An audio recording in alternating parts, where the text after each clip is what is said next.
mundo que vinha ali na Mas cola. o interessante é o seguinte, se a gente pegar os 3 jogos, comparar os 3 jogos, ninguém... quer dizer, foram 3 jogos que poderiam ter acontecido qualquer coisa, inclusive do Cruzeiro e do... Nós temos agora uma arte aqui com os jogos de outubro dessa turma lá de cima, né? Que tem realmente um descolamento da outra parte, mas agora olha como é que fica aí. Como é que ficam, por exemplo, os confrontos do Flamengo, né? Vai pegar Cruzeiro, Bahia, Botafogo, Palmeiras. Só tem G6 aí para o Flamengo, né? Até voltar a Libertadores enfrentando o Racing. E aí, depois tem o Fortaleza do Z4. Não, e o Fortaleza é perigoso que é entre os 2 jogos da Libertadores. A gente acabou de sair dessa situação, né? Como os times brasileiros manejam o brasileiro no meio da Libertadores. O Flamengo poupou bastante, né? Isso. Entre um jogo e outro da Libertadores. Esse Palmeiras e Juventude ali no Palmeiras era no meio da data FIFA, que é o único respiro do Flamengo em outubro. O Palmeiras não tem esse respiro, paga um jogo atrasado no meio da data FIFA. O Palmeiras pega mais times. Bom, Vasco e São Paulo não estão exatamente na parte de baixo da tabela. O São Paulo está até pertinho ali do G6, né? Juventude está no Z4, o Bragantino é meio de tabela, né? Assim como o Vasco, e também com desempenho ruim, né? Aí depois vem o confronto com o Flamengo fora de casa. E aí entra aquela combinação de Libertadores com um adversário forte, que é o Cruzeiro, né? Um perseguidor imediato. O Cruzeiro e aí joga o Cruzeiro, menos, né? mas tem os 2 rivais fora de casa, né? E ainda tem um clássico ali no meio, Clássico Mineiro. O Palmeiras tem também um jogo a mais, porque esse do Juventude aí é no meio da data FIFA, não é isso? Pagando o asterisco, né? O Cruzeiro não tem esse jogo atrasado para fazer e também não tem a Libertadores. Então, fica com 5 jogos contra Flamengo, Sport, Atlético, tem um clássico, né?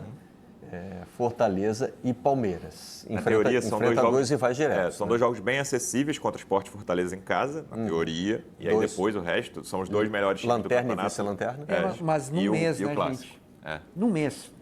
3 jogos mais complicados em um mês. Por um clube que tem um elenco, em comparação com Palmeiras e Flamengo, pequeno. Né? Então, não está ruim, não, ali a situação do Leonardo Jardim. Achei a sequência do Flamengo ali a mais desafiadora dos 3. Né? Mas o problema do Palmeiras é sem treino, né? Vai ser um mês sem treino. Tem isso. Um mês só de jogo. Agora, essa sequência torna ainda mais importante o que aconteceu nessa rodada, né? O fato de que o Flamengo conseguiu abrir vantagem sobre todo mundo que vinha ali na cola. Mas o interessante é o seguinte, se a gente pegar os 3 jogos, comparar os 3 jogos, ninguém... quer dizer, foram 3 jogos que poderiam ter acontecido qualquer coisa, inclusive do Cruzeiro e do Vasco, né? 2-0, mas o Cruzeiro teve bola, teve mais coisa. 1-0 ali no início do segundo tempo, o Cruzeiro estava criando chances, né? E depois de 2-0, o jogo meio que o Cruzeiro... E aí, esse jogo específico do Flamengo, que a gente está vendo, foi um jogo todo do Corinthians no primeiro tempo. O primeiro tempo era para ter sido, talvez, liquidado o jogo com 2 gols, né? Mas até o Corinthians fez no primeiro tempo ontem o que nenhum clube tinha feito nesse brasileiro com o Flamengo. Talvez o segundo tempo do Cruzeiro, que o Cruzeiro ganhou do Flamengo no Mineirão.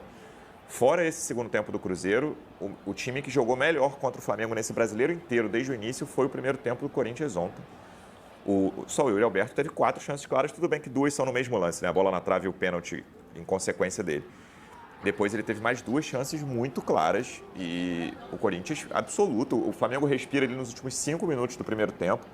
Os 40 primeiros minutos do Corinthians ontem são, eu não vou falar irretocáveis porque não teve gol. Mas fora isso, em termos de jogo, ninguém tinha feito isso com o Flamengo, só o Cruzeiro ali naquele segundo tempo. O Flamengo esteve em grande dificuldade contra o Corinthians no primeiro tempo, né? Foram algumas amassado, chances. Encurralado, dominado. Você escolhe aí o que você quiser usar. Foi isso que o Corinthians fez com o Flamengo. E assim, já deu para sacar um pouco ontem, hoje, né? Lendo redes sociais, etc., que tem um pouco assim, muito palmeirense. Puxa, agora acabou, agora ficou difícil, agora o Flamengo disparou. E o contrário também, né? E eu acho que essa rodada não deu essas pistas de definição, né? Foi uma rodada excelente para o Flamengo. Em termos de resultado, Em termos de resultado, mas em termos de desempenho, eu acho que segue o mesmo quadro de sexta-feira, por exemplo. E mostra a dificuldade que esses times vão ter, né? No mês de outubro. E na rodada passada, dos 3, o Flamengo foi o único que não venceu, né? Empatou com o Vasco e o Palmeiras e o Cruzeiro tinham vencido na rodada passada. O Cruzeiro foi a São Januário, a gente imaginou que seria um jogo difícil. Eu falei lá no meu Instagram, senhores, que eu gostaria de ter a oportunidade de perguntar ao mister, ao Léo Jardim, se além da eficiência, que é a marca registrada desse time, se não faltou um pouquinho de competitividade, um pouquinho de concentração. Vocês acham isso? E assim, houve falhas importantes. O Kaique falha, por exemplo, nesse jogo. Aliás, no primeiro gol. O Kaique não deixa de ser, para mim, o melhor lateral esquerdo do Brasil. Muito bem, realmente. Mesmo com a falha cometida no jogo contra o Vasco. Então, houve falhas, o Cruzeiro teve falhas nesse jogo. Foi um time que até, acho que são 15 finalizações, considerando as bloqueadas, dentro da área adversária. Nós estamos falando de um Cruzeiro que mantém um ritmo parecido. Mas eu não acho que seja motivo para desespero, viu, HG? O Cruzeiro vai errar, o Cruzeiro vai perder também. O Cruzeiro não é o maior time do mundo, não é o melhor time do mundo para ganhar todos os jogos. Mas o Cruzeiro se posiciona onde ele tem que se posicionar. Tanto que ele segue como vice-líder, já que o Palmeiras foi derrotado pelo Bahia na tarde de ontem. E eu acho que o torcedor do Cruzeiro pode ficar bem tranquilo. Esse time seguirá brigando pelo título até o final. Até porque vai ganhar quinta-feira, viu, Andrezão? Vai. Pode apostar comigo, esse time plenamente possível. Ô Thiago e Everton também, o que me chamou a atenção nesse jogo, eu achei que o Cruzeiro competiu muito menos do que ele costuma competir. O meio-campo, principalmente, estava com muito espaço, né? A gente via uma intensidade abaixo do que o Cruzeiro costuma ter. Será que os jogadores estavam com a cabeça na quinta-feira? Se tiver, é uma coisa errada. Mas pelo menos você consegue uma explicação para o que aconteceu em relação ao que o Cruzeiro vem jogando. É fato, os 2 gols vêm de falhas individuais, primeira do Kaique e depois a do Matheus Henrique, que tinha acabado de entrar, e uma falha gravíssima, um jogador tentar dominar uma bola na última linha, mas fato é que o Cruzeiro teve até volume, até conseguiu finalizar, mas assim, o Leonardo Jardim, né, o Léo Jardim também, Xará, goleiro do Vasco, acabou não fazendo grandes defesas, então acho que o Vasco mereceu vencer bem, inclusive, e uma derrota muito dura, né? Porque o Cruzeiro vinha há muito tempo sem perder, pegou um time que vem em crescimento, mas que era o 17º